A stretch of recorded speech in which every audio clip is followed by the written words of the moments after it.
Goeiedag, ek groet jou in die kosbare naam van Jesus Christus. Somtyds kan 'n mens dinge in jou lewe deurgaan, wat ander mense nie noodwendig sal verstaan nie. Nie jou beste vriende nie, en soms selfs nie eers jou huweliksmaat nie. Jy kan van die beste vriende in die wêreld hê, maar soms is daar dinge wat 'n mens deurgaan, wat selfs al sou jy probeer om hierdie dinge aan iemand te verduidelik, dit net nie moontlik sou wees nie. Daar is dinge wat ons beleef en deurgaan, wat ander mense nooit ten volle sal verstaan nie. Dit is egter die wonderlike ding van om Jesus as 'n vriend te hê. Hy weet elke liewe ding van jou. Hy ken jou gedagtes, groot en klein.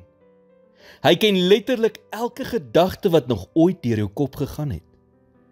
Hy ken jou pyn en hy weet presies van waar dit kom en hoe dit jou beïnvloed. Dit is egter nie net dit nie. Die waarheid is, Jesus ken die pad wat ons stap beter as wat ons die pad ken.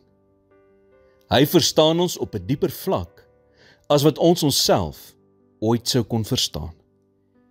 En die deel van dit wat 'n mens werklik verstom, is dat selfs al ken hy ons so goed, het hy ons onvoorwaardelik lief. Hy is die veiligste, wonderlikste vriend wat 'n mens ooit kan hê, want hy weet reeds alles van jou af.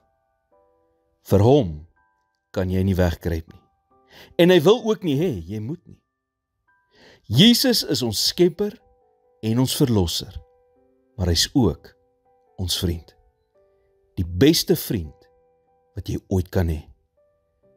Eksodus 33 vers 11 noem dat Moses met God gepraat het soos 'n vriend. Daar staan, dan spreek die Here met Moses van aangesig tot aangesig, soos 'n man met sy vriend spreek. Moses was nie oneerbiedig teenoor God nie, maar hy was reguit en eerlik met God. En dit is die soort verhouding wat God wil hê jy met hom ook moet hê. Vertel hom presies wat jy voel en dink en luister dan na sy perspektief. Met ander woorde, wees 'n vriend van God. Here, U is die wonderlikste vriend wat 'n mens ooit kan hê.